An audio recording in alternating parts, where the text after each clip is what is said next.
English language teaching. Under the covers.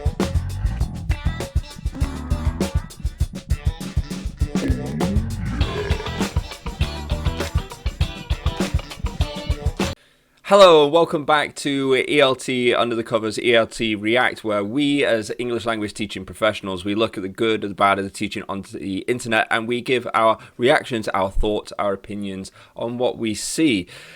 Today we are going to China to look at a guy called Donnie as he does kindergarten.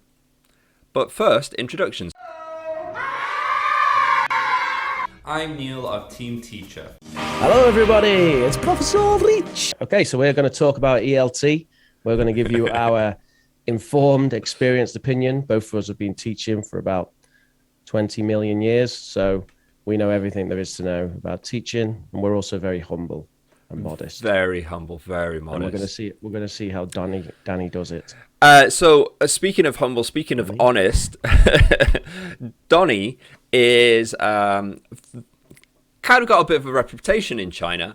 Really? You might have heard of a guy that at a period of time, a couple of years ago, well, probably a fair few years ago now, there was a guy going around China pretending to be Pete Sampras.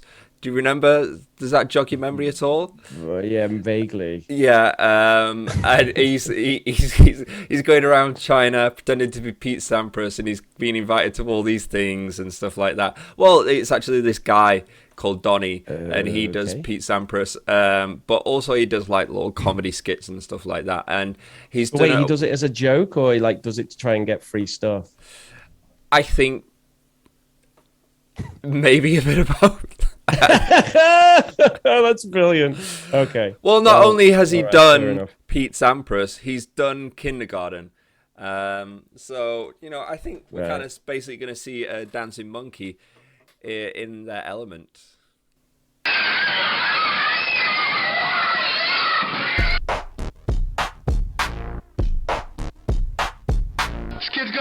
It's kind of like he's like doing TikTok before TikTok was invented, right?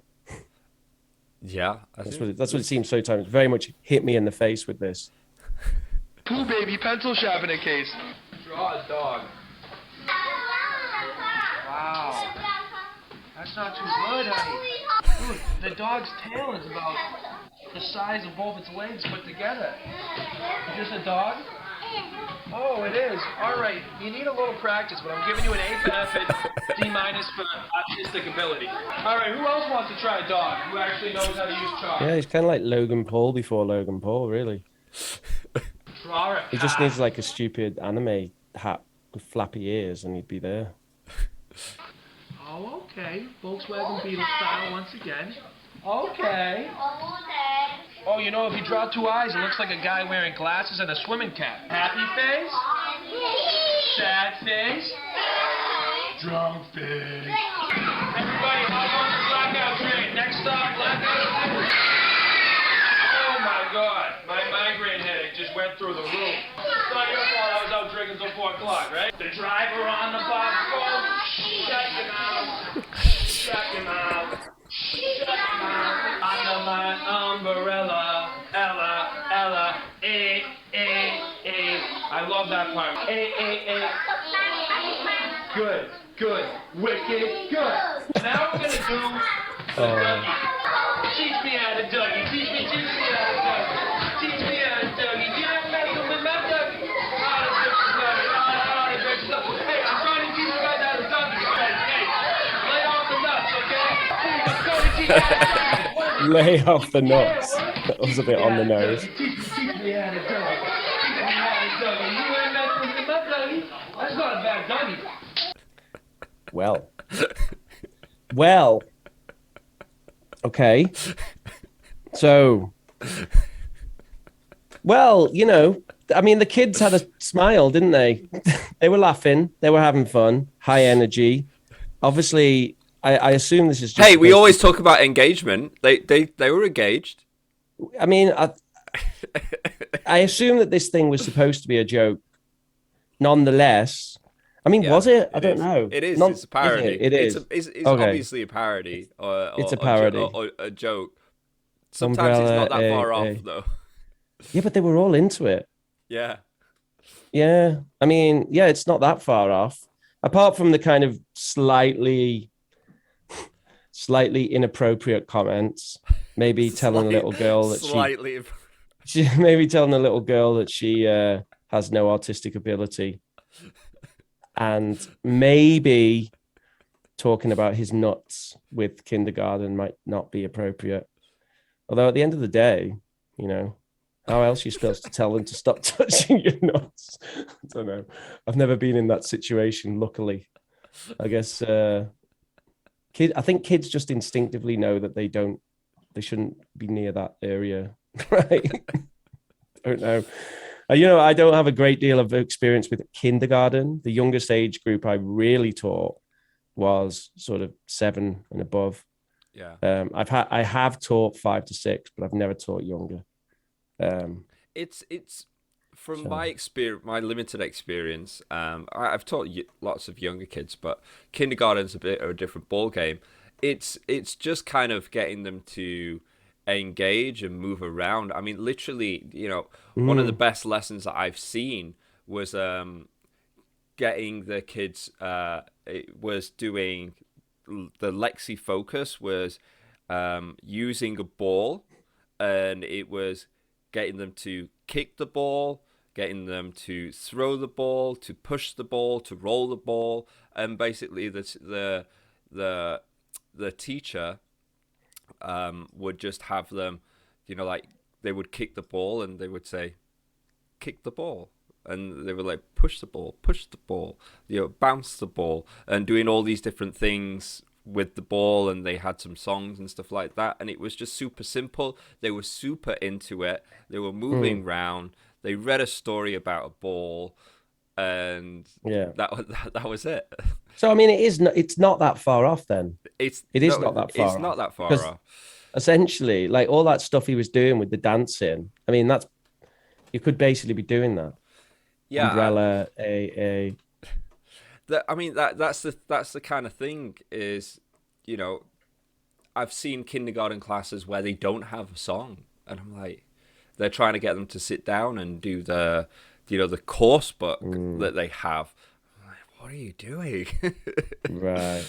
So I mean, it sounds terrible that I'm going, well, actually, it's not what he's doing is not so bad, but you know, like the whole idea with kindergarten is kind of just getting them to kind of customize with the language, use it with songs, with action, doing TPR, that sort of thing. And yeah, obviously his class was completely unstructured, but there's not that much structure within a kindergarten. It's not like the same structure that you would have, you know, in the CELTA, because I mean, literally they have a CELTA for kids. What's that called again? Tilek. No, they have a CELTA.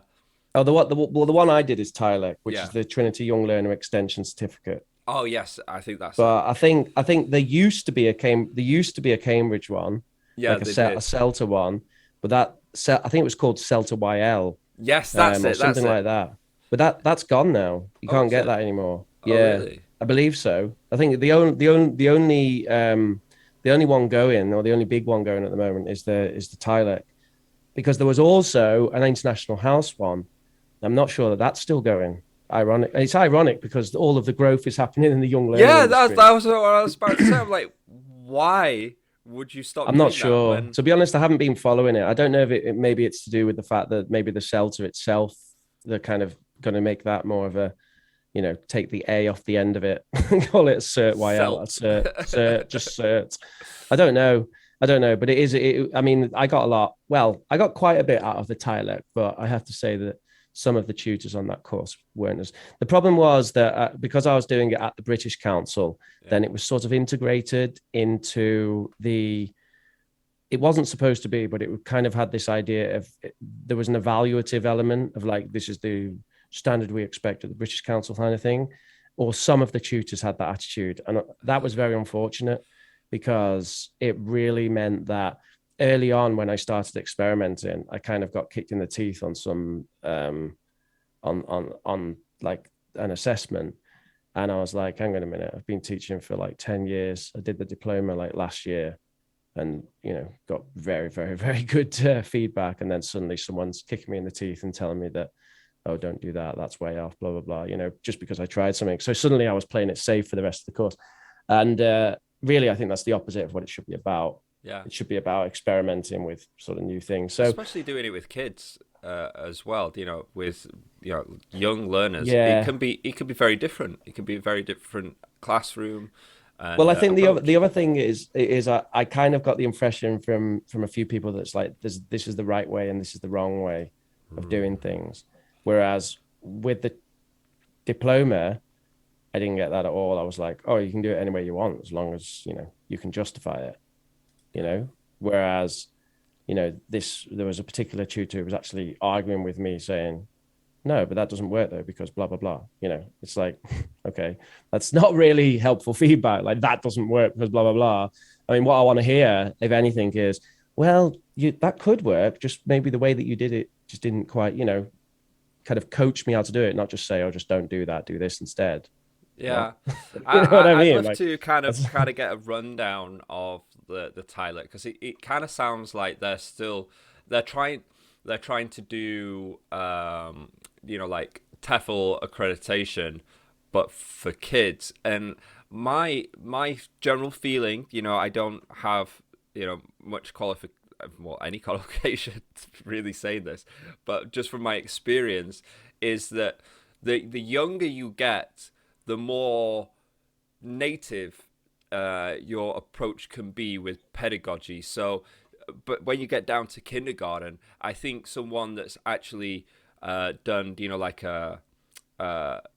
is a kindergarten teacher in their own native country that's gone through, you know, accreditation for being a kindergarten teacher in their own country to teach their native speakers would work probably. That the stuff that they do would work probably better than someone that's never taught kindergarten but has been teaching language level. You know, they're really accredited in teaching languages. Yeah. But then, you know, they're I agree. I completely agree. I think the distinction between the age groups is way more important than the distinction between how you would teach a kindergarten class some English stuff versus how you would teach them colors and shapes or whatever else you would do. Like, yeah, I mean, they're probably pretty similar at that age group. Yeah, I agree. Yeah. I agree. No, but the TILEX syllabus is good. Yeah. The theory is good. It was how it was carried out. I've heard people say similar stuff about the Delta, the diploma, everything. It very much depends on your tutors. I got lucky. You know, we spoke to Nicola. She's good.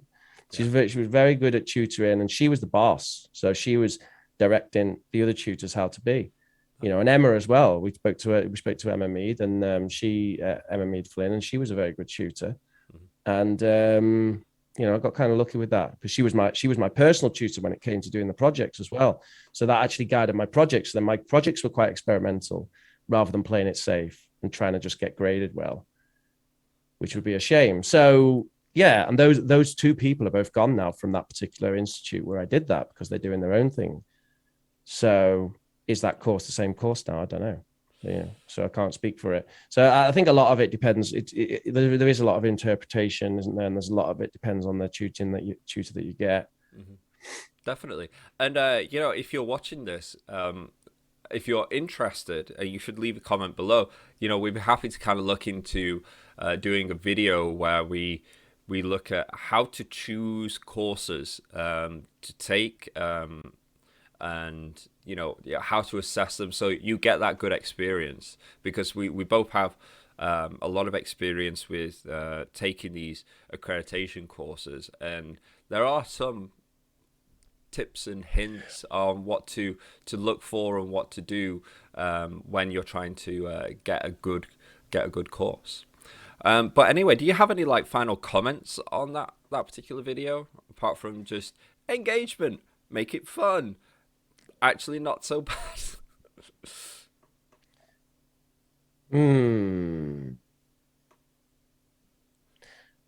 No, not really. I don't think I'm massively qualified to be able to do it, though. This is where we need your wife to come on and give us some ideas of what she thinks of it. But we see a lot. We've looked at quite a few sort of kindergarten level things, haven't we? I mean, kindergarten cop itself actually comes to mind, and I think I remember saying something similar during that we were actually surprised that there was quite a bit of realism in there. Yeah. And in this also is supposed to be a kind of comedy fictional thing, but also there was some realism in there. And I think there was one point there where he actually had them all like in a kind of a circle. Yeah, when he's doing the song, you know, it looks quite disciplined.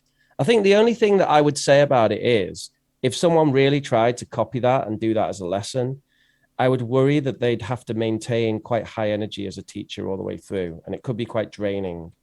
And I think my impression is that you do need to control the energy. That's a thing you need to do with kindergarten, right? Yeah. I mean, you do it all levels, but especially with kindergarten, you need to be able to bring them down. You don't just want them bouncing off the wall. You need that kind of quiet, everyone round in a circle. Everyone's like fixated because you're about to do something, right? And I think I've spoke before about one of the inset training sessions I attended at British Council Valencia when a lady there, I just can't remember her name. I wasn't really in with that lot, but she was very good. And she was demonstrating, you know, how she kind of captivates a young learner crowd. And she was doing it with a puppet. And it was brilliant the way she did it. You know, like I was completely hooked, you know, as an adult. You know, she's talking about, oh, what's in the box? What's in the bag? Oh, what's in the bag? And she goes in the hand, it's Mr. Fox, you know, and oh, Mr. Fox, what's he going to do? Hello, what's your name? You know, all that kind of stuff, you know. And she said how she kind of builds it up to like eventually the Mr. Fox gets given to a student who then does Mr. Fox. Hello, what's your name? You know, and it's you're practicing the language because, you know, hi, I'm Mr. Fox, what's your name? You know, all that stuff. I got the impression that this whole Mr. Fox routine goes on for about 25 minutes, you know, and it's obviously quite low energy. It's not like, whoa, it's Fox, and here he is, dun, dun, dun, you know, now everyone get up. No, it's not that, right? It was very much like kind of just hello, da, da, da. So you can imagine them all sitting around and kind of thinking, oh, yeah, I want to go with Mr. Fox, you know, and paying attention and being into it. Yeah. So, yeah, I guess there's those elements, isn't there? So if you were just doing this where he's bouncing off the wall the whole time, even when he was directing the thing about what's that? Is that a dog? Is that supposed to be a dog? Look at his tail. You know, constant comments and stuff like that. That's obviously going to burn you out. Yeah. You know, you have to do like 2 classes a day. Yeah. No, it's you do have to control the energy, and you do have to kind of, I guess, put breaks in for you. So that for me, those would be the times where you have like that physical activity that they follow along, that they kick that ball, or they act out that story, or they do the dance for the second time, but teacher watches. Or do you know, like you do stuff like the freeze dance or something like that, where they dance and you occasionally pause it and then you kind of walk around and see. But you know, one of the distinctions that I do want to make as well is this is all really fun and engaging, but it has to be within a context of a learning objective, right? So, you know, you want to go in there with, you know, like I mentioned about, you know, using Lexian like action words around the ball. You know, you're going in with that, right, and you're doing activities to support that. You're reading a story to support that. You're doing songs that support that. I'm not advocating for someone just going in there and just going, okay, kids, and then just busting out 5 songs and then, you know, getting them to run around a little bit and leaving and then going, where's my money? See you later. You know, it has to be within a context that you know, you're kind of, it's directed, right? It's right. Otherwise, you're babysitting, basically. Yeah. Yeah. Well, yeah, I see what you mean. Although I do think that probably with certain ages you are babysitting. Yeah. I don't know. I mean, at like 3, you kind of are babysitting, right? I'm not really sure. Again, it's a limited experience. That's why I'm kind of the learning objectives that I'm kind of like giving are so low are so kind of like loose as well is that because you can't really do that much, you know. And I wouldn't expect them to like walk away and then the next day I could test them and they'll know that, but you know, we'll have to keep reincorporating, going over that again and again. It's just kind of like immersion almost. Repetition is absolutely key, isn't it, when it comes to this age group? Yeah. That, I mean, the general rules with age are the younger they are, the less they focus on form, the less they're able to analyze, I've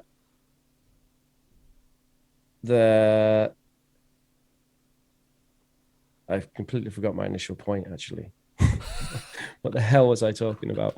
Is this early onset dementia kicking in? So the less they focus on form, it's completely gone. You know, completely gone. This is what happens when I don't have a coffee. Because we know that as you get older, you do get better at analyzing, and you do actually want to know the form. Yeah. You know, adults, they kind of want to know, you know, oh, do I use ed or ing here, and what's the difference? And what about Sean? But kids, they don't care about all that. And two, trying to teach them about all that is like banging your head against a brick wall. Yeah. Because all they want is meaning. You know, I need toilet, I go potty, you know, this kind of thing, right? Yeah. You know, they just need to communicate. They don't, not I go potty, but I'm going to the potty. Exactly. They don't care. They don't care about that. So there's less focus on that. And then it's more like I said, it's more focus on immersion and in just the engagement with the language and getting them to kind of like utilize it, memorize it, and keep the basic structures, the basic forms. So sorry, the other thing I was going to say was repetition. So the younger they are, the more repetition you should have. So, you know, you have like a routine, don't you? And basically the younger they are, the longer that routine is at the start of class. You know, so you might actually have a good sort of 15-minute routine for really young kids that they come in, they sit down, hello, and then circle time or whatever it is that you're doing. You know, like with my primary 6, which is that's like 8-9-year-olds. Like we always started the class with circle time, and they knew it. So they'd be at their desks, they're ready to go, and then I'd go, okay, everyone, come and sit down. And they all knew, they'd sit on a circle, right? And then we'd have circle time, which is, do you come across the concept of circle time? It's basically just a very open conversation. It's like communicative language teaching with kids, right? But you get them all really close to you. So, you know, they're not messing around in the corner. They're all there and you're like, oh, so, you know, how was your weekend? Blah, blah, blah. What's going on with this? And, oh, what do you think we're going to do in class today? And just a little chat with the kids, you know, and that's part of your routine. And then whatever else happens as your routine, right? So I think with younger kids, you get much more of a routine, don't you? Because as you say, the songs come into it. You might actually have a song that's like, we're going to start the class, do or whatever it is. And I always use them. You do stuff like you make sure that part of the routine is that they clear their desks so there's nothing to distract themselves with. They put all their stuff away.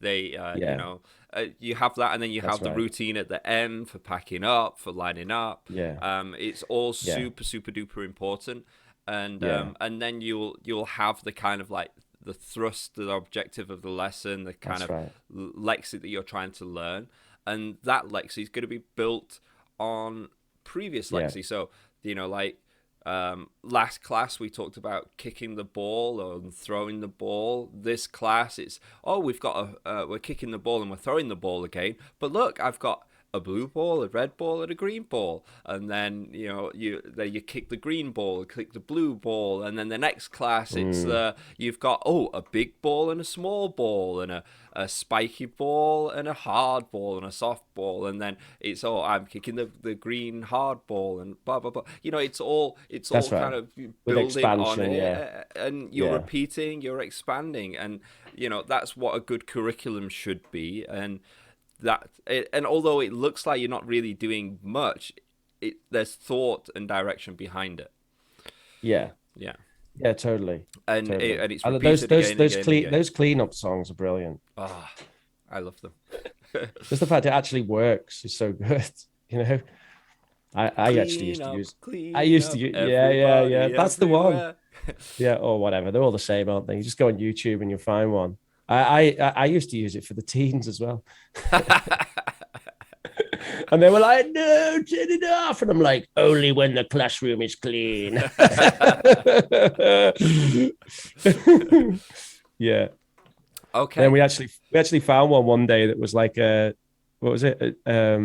Dubstep remix of the cleanup song that we've been using. Put that on. I like that where they just like. Wouldn't be surprised if it was one of my students. There's like the drop before it goes. Boom. Yeah, like there's that great Key and Peele where they're cleaning the house. Have you ever seen that? There's a video with Key and Peele, the comedy skit. They're like cleaning the house or something like that. I know he's trying to put away stuff for his new apartment, and he's like, oh, let's listen to a bit of dubstep, and then he's putting away bowls and stuff like that, and he's like, oh, here comes the drop, and then the guy's never heard dubstep before, and he goes, and then the bass kicks in, and he's like, what? They're great, those guys. Hilarious. Love those guys. So if we also reacted to one of their videos as well, as the substitute teacher, which is a very, very funny skit, and we've got our own reaction to that, so you should check that out on our channel. If you're looking for more information for myself, go to teamteacherchina.com, where we've got a whole bunch of materials that you can download and use instantly in the classroom. We've got YouTube channel Team Teacher China, where we show you how to use those materials. Team Teacher English, where we take those materials, put them into self-study homework videos that you can follow along. And then we have Team Teacher Baby, where I take my experience as a teacher and put it into parenting. And Professor Rich, what do we got to pitch today? You go youtube.com/Professor Rich for some English teaching stuff. You can, if you do a search on YouTube for POG UK, POG space UK, see how great my branding is, really good. Then you can find my gaming channel, which is currently in its sort of alpha stage. You can also find me on twitch.tv/ProfRichGaming, where I did a stream about a year ago. And I also do weekly streams for Oxford Online English on Wednesdays, 2 p.m. UK. It is for English language learners, but it's a lovely experience. We do occasionally have teachers stop by, actually. Always teachers that I know kind of go, hey, you're doing a stream. Good. That's that. Yeah, and you can email us at eltunderthecovers@gmail.com if you'd like to come on the show, if you've got anything you'd like to contribute. Also, please do comment down below to let us know how tedious, interesting, or offensive we were today.